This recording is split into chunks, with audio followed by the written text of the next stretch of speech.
இல்லை, விமர்சனம் அப்படின்றது இருந்தால் தான் ஒரு அரசியல் வந்து முறையாக செயல்படும்ன்றது தான் என்னுடைய கருத்து.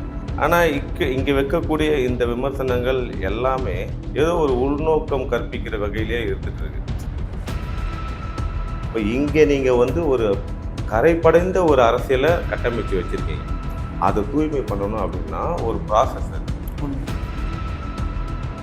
அவங்க ஒரு பெரிய கட்டமைப்புக்குள்ள ஒரு கம்ஃபர்டபுள் ஜோன்ல இருந்தவங்க எல்லாருமே, நாட் ஒன்லி டிஎம்கே ஏடிஎம்கே. அவங்க எக்ஸ்பெக்ட் பண்ணாத ஒரு விஷயம் இங்கே நடந்துருச்சு. நம்ம ஓப்பனாக சொல்லணும்னா மனநலம் பாதிக்கப்பட்டிருக்காங்க. தாவைக்கா சார்ந்திருக்கக்கூடிய அது சப்போர்ட் பண்ற எல்லாத்தையுமே ஒரு வார்த்தையில அவங்க அடக்குறது என்னன்னா தற்குறிகள் அப்படின்னு சொல்லிட்டு அந்த வார்த்தை தற்குறிகளே அவங்க தான். புலி வந்து 8 அடி பாஞ்சா குட்டி 16 அடி பாயன்னு சொல்லாங்கல்ல, இது 32 அடி பாஞ்சு பலார்னு வச்சுக்குது எல்லா தெருவுலையும். இந்த ஃபேக் நெரட்டிவ் செட் பண்ணவங்க மூஞ்சிலாம் அந்த கரியை வாரி பூசியிருக்காப்புல. மக்கள் அது. அப்புறம் நீங்க தமிழ்நாட்டில் என்ன தப்பா வருது வார்த்தை, அது கோவத்துக்கு உச்சத்துல வருது.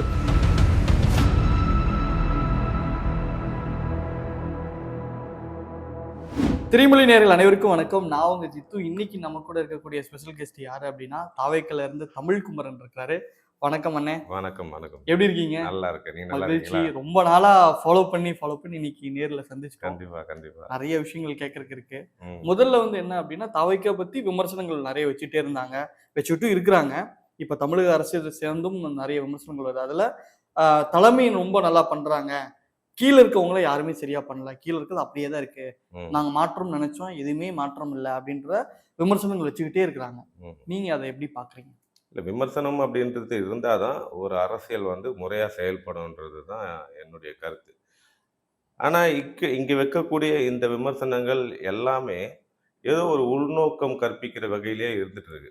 இப்போ தலைமை சரியா இருக்கு அப்படின்னாலே அது கீழே இருக்கிறது எல்லாமே சரியா இருக்குன்றது தான் முறை. அதுதான் சரி. இப்போ தலைமை சரியா இல்லைன்னா மட்டும்தான், தலைமை கரப்ஷன்ல இருந்தால் மட்டும்தான் கீழே எதுவுமே சரியா இருக்காது. கீழே தானே மேட்ரு. இப்போ எல்லாமே இப்போ கடைக்கோடி மக்கள்கிட்ட போய் சேர்றது எல்லாமே கிரவுண்ட் லெவல் பொலிட்டிஷியன் தான். மேலே இருக்கவங்க போய் அவங்கள ரீச் பண்ண முடியாது. இப்போ இங்கே நீங்கள் வந்து ஒரு கரைப்படைந்த ஒரு அரசியலை கட்டமைச்சு வச்சுருக்கீங்க. அதை தூய்மை பண்ணணும் அப்படின்னா ஒரு ப்ராசஸ் அது.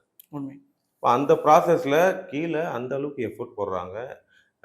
ஈவன் நம்ம வந்து கவுன்சில் எலெக்ஷனில் வரல. கவுன்சிலர் இப்போ கார்பரேஷன் வந்து நம்ம கண்ட்ரோலில் இல்லை. மேல் மட்டத்தில் மட்டும்தான் நம்ம மெயின்டைன் பண்ண முடியும். மற்றபடி டிஎம்கே சைடில் தான் அது இருக்குது. அதனாலேயே அவங்க ஒரு அஜெண்டா கிரியேட் பண்ணிகிட்டே இருக்காங்க. இந்த ஆட்சிக்கு கெட்ட பேர் ஒன்று கொண்டு வந்துட்டே இருக்கணும், நம்ம கையில் என்ன கண்ட்ரோல் இருக்குது அப்படின்னு டிஎம்கே யோசிக்கிறாங்க. அந்த கண்ட்ரோலை வச்சு ஒரு அஜெண்டா ஒன்று ஃபார்ம் பண்ணுறாங்க. ஈவன் நம்ம வந்து அந்த கரண்ட் கட் ஆகிற விஷயமா இருந்தால் இது பல விஷயங்கள் அந்த மாதிரி இருக்குது. ஈவன் வந்து நம்ம அந்த கிளீனிங் ப்ராசஸில் கூட இந்த பிரச்சனை இருக்குது. சரியா முறையாக வந்து சரியாக பண்ணல அப்படின்றது. இது எல்லாமே மாற்றத்துக்குள்ளாகும் ப்ராசஸில் இருக்குது. அது வரைக்கும் மக்கள் தெளிவாக இருக்காங்க. இப்போ எதிர்கட்சி அப்படின்னு ஒரு கட்சி இல்லை, 10-15 கட்சி இருக்கு. இப்போ அந்த எல்லாரும் சேர்ந்து ஒரு கட்சி, எல்லாருமே சேர்ந்து இப்போ ஆளுங்கட்சியா இருக்கக்கூடிய ஒரு புரட்சியை செஞ்ச ஒரு கட்சியை டார்கெட் பண்ணிட்டே இருப்பாங்க. மக்கள் தெளிவாக இருக்காங்கல்ல, அது போதும். மக்கள் புரிஞ்சுக்கிறாங்க, ஓகே இது டைம் ஆகும். ஏன்னா இது நீங்கள் வந்து ஒரு 60-70 வருஷமாக ஃபார்ம் பண்ணி வச்ச ஒரு கட்டமைப்பு. அதை பிரேக் பண்ணணும், அதை வந்து கிளீன் பண்ணணும். இந்த கிளீனிங் ப்ராசஸ் அப்படிங்கிறது ஒரு 2 மாதத்துக்குள்ளே நடக்காதுன்ற தெளிவு மக்களுக்கு இருக்கு. எதிர்கட்சிகள் அதை ஒத்துப்பாங்கன்னு கேட்டால் ஒத்துக்க மாட்டாங்க. ஏன்னா அவங்க பாலிடிக்ஸ் அப்படிங்கிறதே வந்து குறை சொல்றது தான். அதையும் நம்ம வரவேற்கிறோம், வரவேற்று தான் தீரணும். ஆனால் ரிசல்ட் என்னவா வரும்? நீங்களே பாராட்டுற இடத்துக்கு தாவேகா கட்சி வரும்போது அப்போ தெரியும் என்ன ரிசல்ட், கிரவுண்ட் லெவலில் என்ன ஒர்க் நடந்துட்டு இருக்கு அப்படிங்கிறத நீங்கள் இப்போ பார்க்காதீங்க. டைம் எடுங்க கொஞ்சம். அவங்க இப்போ வரைக்குமே ஒரு ரெஸ்பெக்ட் இருக்குல்ல, அதுவே பெரிய மாற்றமாக நான் பார்க்குறேன். ஒரு கார்பரேஷனில் ஒரு பப்ளிக்கு என்ன மாதிரியான ரெஸ்பெக்ட் கொடுப்பாங்க, இதுக்கு முன்னாடி எப்படி இருந்தது? ஈவன் ஒரு கவர்மெண்ட் ஹாஸ்பிட்டலில் ஒரு பேஷண்ட் போனாங்கன்னா அந்த மக்களுக்கு என்ன மதிப்பு இருக்குன்னு ஒன்று இருக்குது. இன்னைக்கு என்ன ரெஸ்பெக்ட் இருக்குது?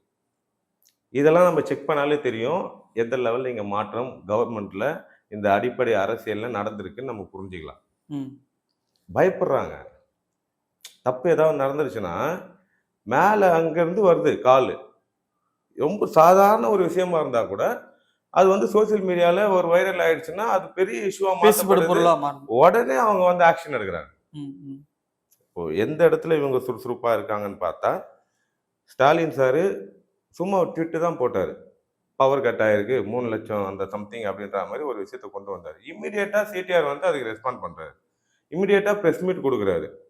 இப்போ ஒரு கட்சி எவ்வளோ ஆக்டிவா இருக்குன்றத நம்ம பார்க்கணும். நிச்சயமா. அப்ப அது மேல மட்டும் இல்ல. கிரவுண்ட் லெவல்ல அந்த ஆக்டிவ் இருந்தா மட்டும் தான் மேல ஆக்டிவா இருக்க முடியும். கிரவுண்ட் லெவல்ல தோய்வு அடைஞ்சுட்டாங்கன்னா, அப்ப மேல ஆக்டிவா இருக்க வாய்ப்பே கிடையாது. அப்ப எல்லாமே சரியா நடந்துட்டு இருக்கு. ப்ராசஸ் இன்னும் ஒரு 6 மாசத்துக்குள்ள தமிழ்நாடே வேற மாரி இருக்கும். நிச்சயமா எதிர்பார்க்கப்படுது. விமர்சனங்கள் வந்து நம்ம கண்டிப்பா வரவேற்கப்படலாம் அப்படின்றது நெறைய பேர் சொல்றதுதான். சினிமாவும் சரி, சொந்த வாழ்க்கையும் சரி, எதுவா இருந்தாலும் சரி. ஆனா அது வந்து ஒரு தரத்துக்கு மேல போகும்போது, அது கொஞ்சம் தரக்குறைவா மாறப்போகும் தான் அது தப்பு அப்படின்ற மாரி இருக்கு. நீங்க இந்த ஒரு விமர்சனம் மட்டும் இப்படி இருக்க வேணாம். ரொம்ப தரம் தாழ்ந்து இல்ல, இல்ல. போவேணான்னு நம்ம நீங்க அப்படி பார்க்கறது. விமர்சனங்கள வந்து இப்போ எதிர்க்கட்சிகளா இருக்கக்கூடிய மத்த எல்லா கட்சிகளுமே வந்து முதல்ல தோல்விய ஒத்துக்கணும். அதுக்கே அவங்களுக்கு நெறைய டைம் ஆகுது. இப்போ அவங்க ஒரு பெரிய கட்டமைப்புக்குள்ள ஒரு கம்ஃபர்டபிள் ஜோன்ல இருந்தவங்க எல்லாருமே. நாட் ஒன்லி டிஎம்கே, ஏடிஎம்கே நெறைய பேர் நம்ம சொல்லலாம். இப்போ அவங்களுக்கான எல்லா ஸ்பேஸுமே இங்க குளோஸ் ஆயிடுச்சு. அவங்க எக்ஸ்பெக்ட் பண்ணாத ஒரு விஷயம் இங்க நடந்துருச்சு. எல்லாருமே அதிர்ச்சியில இருக்காங்க. நம்ம ஓப்பனா சொல்லணும்னா மனநலம் பாதிக்கப்பட்டிருக்காங்க. நீங்க மனநலம் பாதிக்கப்பட்டவங்ககிட்ட வந்து நல்ல கருத்தை எதிர்பார்க்கவே முடியாது. அது வன்மத்தின் உச்சத்துல தான் இருக்கும். அதுக்கு உதாரணமா இந்த கொளத்தூர்ல ரீகவுண்டிங் கூட சொல்லலாமா? எல்லாமே, எல்லாமே. நீங்க வந்து இப்போ விமர்சனம் பண்ற யாருக்கிட்டயுமே வந்து நீங்க நல்ல விமர்சனத்த எதிர்பார்க்கிறது நம்மளுடைய அறியாமை. ம், ம், ஏன்னா அவங்க மன உளைச்சல்ல பேசிட்டு இருக்காங்க. ம், ம், ஈவன் நாம் தமிழர் கூட நம்ம சொல்லலாம். ம், அவங்க ஏன் அப்படி பேசுறாங்க? அவங்க ஒரு கட்டமைப்புக்குள்ள வந்துட்டே இருந்தாங்க.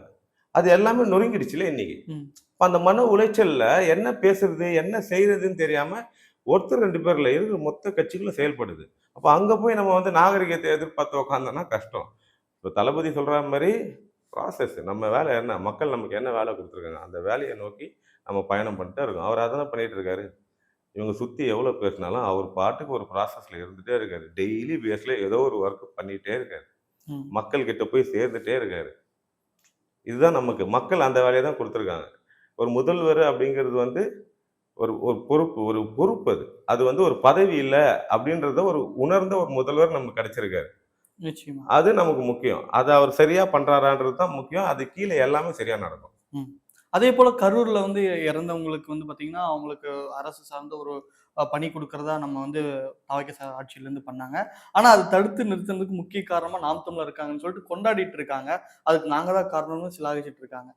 உங்களோட இல்ல பார்வை? அது வந்து ரொம்ப வருத்தத்துக்குரிய ஒரு விஷயம். இப்ப நாம் தமிழர் கட்சி அப்படின்னா, ஓகே அவங்க என்ன பேசினாலுமே, எளிய மக்களுக்கு கூட நிப்பாங்க. எளிய மக்களோட பிரச்சனைக்கு நிப்பாங்க அப்படின்னு நம்ம ஒரு மனப்பான்மையில இருந்தோம். ஆனா அது இல்ல. அவங்க என்ன வேணா செய்வாங்க. இப்ப முன்னாடி சொன்ன மாரி அந்த மன உளைச்சல்ல என்ன பண்றதுன்னே தெரியல அவங்களுக்கு. இத கொண்டாடுறாங்க, செலிப்ரேட் பண்றாங்க. ஏன் அத பண்றாங்கன்னே தெரியல. அவங்க கிட்ட கேட்டா, அ படிச்ச இளைஞர்கள் அவ்வளோ பேர் இருக்காங்க. அப்ப அவங்க என்ன பண்ணுவாங்க? நான் என்ன கேட்கிறேன், இந்த 31 பேருக்கு வேலை குடுத்தது தான் லட்சக்கணக்கான பட்டதாரிகளோட வேலைய கெடுக்குதான்னு கேட்கிறேன். இவ்வளோ காலமா அதே பட்டதாரிகளோட வேலைய இன்னொரு கூட்டம் பணம் குடுத்து வேலை பார்த்துட்டு இருக்கு இன்னைக்கு வரைக்கும். பணம் குடுத்து வேலை வாங்கியிருக்கு. அப்பல்லாம் எங்க போயிருந்தீங்க? ம். இப்போ லட்சக்கணக்குல படிச்சுட்டு வெயிட் பண்றான். அதே வேலைய இன்னொருத்தன் பணம் குடுத்துட்டு வாங்கி செட்டில் ஆயிட்டு இருக்கான். அப்பல்லாம் நீங்க என்ன பண்ணியிருந்தீங்க சாமி? அப்பல்லாம் என்ன பண்ணீங்க? இன்னைக்கு ஒரு 31 பேரு அதுவும் பாதிக்கப்பட்ட குடும்பம். ஏழை எளியவங்களா எளிய கூட இருக்காங்க. குடும்பம். எனக்கெல்லாம் ரொம்ப கஷ்டமா இருந்தது. அதுல ஒரு ஒரு பெண்மணி கூட பேசியிருந்தாங்க. வீடியோ கொஞ்சம் வைரல். இதுக்கப்புறம் என் குழந்தைய அப்ப நான் பார்த்துப்பேன். என் புருஷன் ஸ்தானத்துலேருந்து நான் நான் நடத்திருவேன் குடும்பத்த. இன்னொரு அம்மா வந்து என் பையன் இல்லாதது இந்த வேலைய எனக்கு செஞ்சு குடுத்துரும் ஒரு விஷயம். அப்படின்னு அந்த குடும்பம் அந்த வேலைய ஒரு முக்கியமா பார்த்தாங்க. கேட்டா லட்சக்கணக்குல குடுத்தாங்களே, அது என்னாச்சு? இது என்னாச்சு? பணம் செலவாயிடும். அது புரிஞ்சதுனால மட்டும் தானே அவர் வந்து, இவன் வாழ்நாள் முழுக்க ஒரு செட்டில்மெண்ட் இருக்கட்டும். ஒரு விபத்து ஆயிடுச்சு. ஒரு விபத்துல பாதிக்கப்பட்டவங்களுக்கு ஒரு நிவாரணம் அப்படிங்கிறது, இதுக்கு முன்னாடி எந்த கட்சியும் பண்ணது கிடையாது இதெல்லாம். ம். அதனால இவனுங்களுக்கு புரியல அது என்னன்னு. இப்போ தமிழ்நாட்டுல எவ்வளோ ஸ்டாம்பேட் நடந்திருக்கு. மகாமகம் சொல்லலாம், இந்த ஏர் ஃபோர்ஸோ சொல்லலாம். இதுல மரணம் அடைஞ்சவங்க, அந்த செத்தவங்களோட குடும்பத்துக்கு அந்த டைம்ல ஒரு 5,00,000மோ, 10,00,000மோ நீங்க நிவாரணம் குடுத்து விட்டீங்க. அதுக்கப்புறம் அந்த குடும்பம் என்ன ஆச்சுன்னு உங்களுக்கு தெரியுமா? பார்த்தீங்களா? ஆனா இந்த கட்சி அப்படி இல்லையே. என் என் கூட்டத்துக்கு வந்து இறந்துருக்காங்க. என் மக்கள், என் குடும்பம்னு கடைசி வரைக்கும் நிக்கணும் அப்படின்னு சொல்லி நிவாரணமும் குடுத்து, சரி இந்த பணம்ன்றது செலவாயிடும். அப்ப அவங்க வாழ்வாதாரம் எப்பவுமே நிலைச்சு இருக்கணும். ஒரு நல்ல வாழ்க்கை அவங்க வாழணும்னு சொல்லி ஒரு கவர்ன்மென்ட் ஜாப் குடுக்குறாங்க. 31 பேர் தானப்பா குடுத்தாங்க. 30,00,000 பேருக்கா குடுத்தாங்க? இப்ப குடுத்துட்டோம் அப்படின்னா நாளைக்கு பெரும் விபத்து வேற ஏதாவது ஃபியூச்சர்ல நடைபெற்றாலோ எல்லாரும் குடுக்கட்டுமே, கேட்பாங்களேன்ற ஒரு குடுக்கட்டுமே. நீங்க சாராயத்துக்கு செத்தவனுக்கு 10,00,000 குடுத்தீங்களாப்பா? குடுத்தீங்களா இல்லையா? அப்ப எங்க போயிருந்தீங்க? இப்ப ஏதோ அவரு பணம் குடுக்குறாரு, அத வாங்கி நீ ஏதோ ஒண்ணு பண்ணணும்னு சொல்லி, உன் மக்களுக்கு தான் நீ துரோகம் பண்ணியிருக்க. உன் மக்கள் அது. அப்புறம் என்ன நீ தமிழ்நாட்டுல என்ன தப்பா வருது வார்த்தை. அது கோவத்தின் உச்சத்துல வருது. என்னன்னா, நம்ப மக்கள். ரசிகரா வாங்க. உங்களுக்கு புடிச்சவங்கள நீங்க போய் பார்க்க மாட்டீங்களா? இவ்வளோ நாளா நீங்க வந்து எனக்கு ஒரு மாற்றம்னு ஒரு அரசியலுக்கு கொண்டு வரணும்னு சொல்லிட்டே இருந்தீங்க. எனக்கு நிகழவே இல்ல. ஒரு மனுஷன், எனக்கு புடிச்ச மனுஷன், ஒரு மூ ஒரு தி இவ்வளோ ஒரு 33 வருஷமா சினிமா துறையில என்ன வந்து ஒரு படத்து மூலியமா ஒரு 3 மணி நேரம் என்ன சந்தோஷப்படுத்தின ஒரு மனுஷன். எனக்கு புடிச்சவரு. ஓகே இவரு அரசியலுக்கு வந்தா, என் வாழ்நாள் முழுக்க என்ன நிம்மதியா வச்சுப்பாரு, சந்தோஷமா வச்சுப்பாருன்ற ஒரு நம்பிக்கையில நான் அவருக்காக கூட்டம் கூடுறேன். அந்த கூட்டம் தானே இன்னைக்கு ஒரு பெரிய மாற்றத்தை ஏற்படுத்தியிருக்கு. இன்னமும் நீ அத ரசிகர் கூட்டம் சொல்லுனுங்கிற? ம். ஒரு புரட்சியே செஞ்சதில்லப்பா அந்த கூட்டம் உனக்கு. எல்லாம் முன்னாடியே சொன்ன மாரி வன்மத்தின் உச்சத்துல இருக்காங்க. அதுலயும் குறிப்பா தாவேக்கா சார்ந்து இருக்கக்கூடிய அது சப்போர்ட் பண்ற எல்லாத்தையுமே ஒரு வார்த்தையில அவங்க அடக்குறது என்னன்னா தற்குறிகள் அப்படின்னு சொல்லிட்டு அந்த வார்த்தை ஐயோ! சொல்லும்போது தற்கூரிங்களே அவங்க தான். இப்ப வேற வழி இல்ல. மன உளைச்சல். இன்னும் ஓப்பனா சொல்லணும்னா எல்லாமே மென்டல் சுத்துறாங்க. இந்த தோல்விய எப்படி பார்க்கிறதுன்னு தெரியல அவங்களுக்கு. ஜீரணிக்க முடியாது. ஜீரணிக்க முடியலன்னு டீசென்ட்டான வார்த்தை அது. மனநல பாதிக்கப்பட்டாங்க எல்லாமே. இப்படி ஆயிடுச்சே! ஒரு கட்சி வந்து நம்ம தான் அப்படின்னு நெனச்சாங்க டிஎம்கே. அது இல்ல. இன்னொரு கட்சி வந்து ஏடிஎம்கே. நம்ம எப்படியாவது வந்துரும் இந்த வாட்டி அப்படின்னு நெனச்சாங்க. அதுவும் இல்ல. இன்னொரு கட்சி வந்து இந்த வருஷத்துல நாம் தமிழர். இந்த டைம் நம்ம வந்து எப்படியோ ஒரு பெர்சன்டேஜ்ல ஒரு 5 சீட்டாவது எடுத்துடலாம் அப்படின்னு கனவு கண்டாங்க. இருக்கிறதும் குறைஞ்சிருச்சு. அப்ப என்ன பண்ணுவாங்க? டீம் சேர்ந்துட்டாங்க. டீம் சேர்ந்து இதுக்கெல்லாம் யார் காரணம்? இந்த மக்கள் தான். அப்ப டார்கெட் பண்ண அவங்கள. ம். அவங்களுக்கு எந்த நல்லதும் நடந்துறக்கூடாது.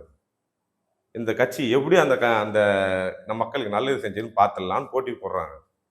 இதுவா ஒரு அரசியல்? இனிமே நீங்க இந்த தமிழ்நாடு அரசியலுக்குள்ள வர முடியுமான்னு நான் கேட்கிறேன். நல்லது பண்ணுங்க. நல்லது பேசுங்க. நல்லதே நினைங்க. நல்லது நடக்கும்.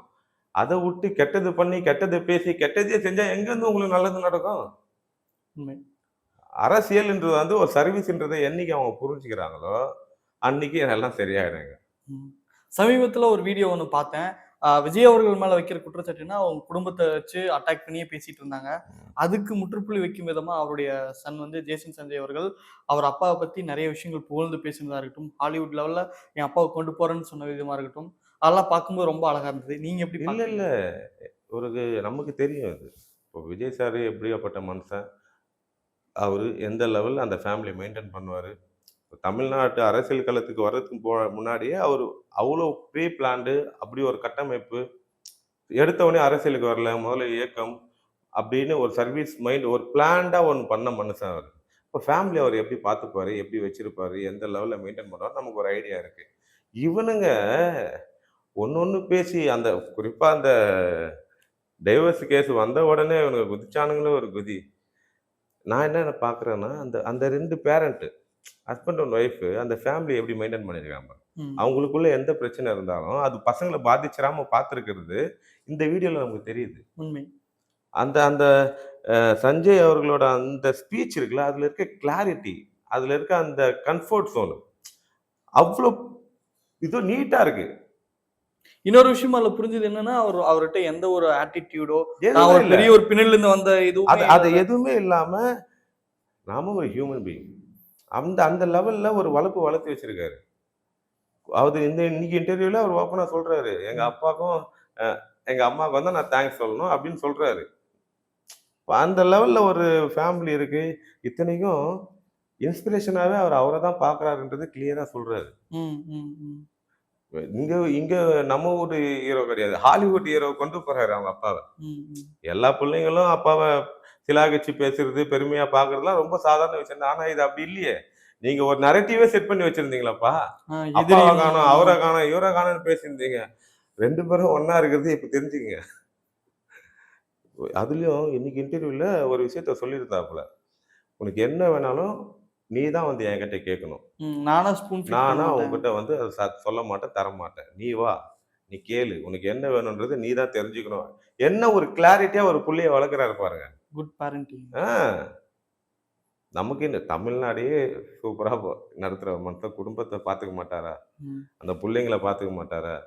இவங்க நரேட்டிவ்க்கு எல்லாமே அந்த மனுஷன் என்ன பண்ணியிருக்காப்புல சஞ்சய், ஆ புலி வந்து 8 அடி பாய்ஞ்சா, குட்டி 16 அடி பாயும்ன்னு சொல்லுவாங்கல்ல. இது 32 அடி பாய்ஞ்சு பலார் பலார்ன்னு அடிச்சுக்குது எல்லார் செவுல்லயும். இந்த ஃபேக் நரேட்டிவ் செட் பண்ணவங்க மூஞ்சில எல்லாம் அந்த கரிய வாரி பூசியிருக்காப்புல. சமீபத்தில பார்த்தீங்க அப்டின்னா, நெறைய சோசியல் மீடியால இந்த வீடியோ நீங்க பார்த்துட்டே இருந்திருக்கலாம். யாராவது ஒருத்தங்க லஞ்சம் வாங்குனாலோ, ஏதோ ஒண்ணு வாங்குனாலோ, வீடியோ எடுத்து நீங்க எப்படி பண்ணலாம் அப்படின்றத குற்றச்சாட்டு வைக்கிறாங்க. இப்போ நான் சமீபமா பார்த்தது என்ன அப்டின்னா, ஒரு நார்த் இந்தியன் அவர்ட்ட லாரி டிரைவர்கிட்ட காசு கேட்டு, அவரு வீடியோ ரெக்கார்ட் பண்ணி ஓட விட்ட வீடியோ பார்த்தேன். நீங்க அத பார்த்தீங்களா? இது வந்து ஒரு பாசிட்டிவ் சைன் தான் இது. இப்போ பயப்படுறாங்க பாருங்க. ஒரு நார்த் இந்தியனுக்கே தெரிஞ்சிருக்கு பார்த்தீங்களா? வீடியோ எடுத்து போட்டா இது அ பயப்படுறாங்க. இவங்க சொல்லுவாங்கல்ல, இந்த ரீல்ஸ் அரசியல் பண்றாங்கன்னு. இந்த ரீல்ஸ் அரசியல் தான் இன்னைக்கு ஒரு மிகப்பெரிய மாற்றத்தையே உருவாக்கியிருக்கு. ம். ஏதாவது ஒரு மூலையில இந்த இந்த தமிழ்நாட்டுக்குள்ள நீ எந்த மூலையில தப்பு பண்ணாலும், அத ஒரு வீடியோ எடுத்து போட்டா அங்க தெரிஞ்சிரும்.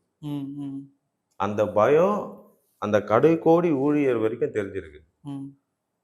நம்ம மூஞ்ச பார்த்துட்டாங்கன்னா நம்மள தூக்கிடுவாங்க. இந்த வீடியோல நம்மள பார்த்துட்டா நம்மள தூக்கிடுவாங்க. அப்ப தப்பு பண்றவன் பயப்படுற இடத்துக்கு அந்த ஒரு வீடியோ கொண்டு வந்து நிறுத்தியிருக்கு. அதுக்கு காரணம் அங்க மேல எடுக்கிற ஆக்ஷன். ம், ம். என்ன பயம் அது? என் கட்சியில பொறுப்புல இருக்கிறவனா இருந்தாலுமே தப்பு பண்ணா நான் தூக்குவேன். என் மக்களுக்கு அது இடையூறு பண்றான்னா நான் வேலைய தூக்குவேன் அப்படின்னு ஒரு நிலைப்பாடுல கட்சி இருக்கு. அப்ப இவங்கலாம் எவ்வளவு சாதாரண விஷயம். கரெக்ட். தப்பு பண்ணா இருக்காத. நீயே போயிடு. இல்லன்னா போக வச்சுருவாங்க. இவ்வளவுதான் ரொம்ப சிம்பிள். தாவேகா ஒரு நீட் அண்ட் கிளீன் பாலிடிக்ஸ்ன்னு சொல்றோம்ல, அத நோக்கி பயணம் பண்ணுது. ஓகே.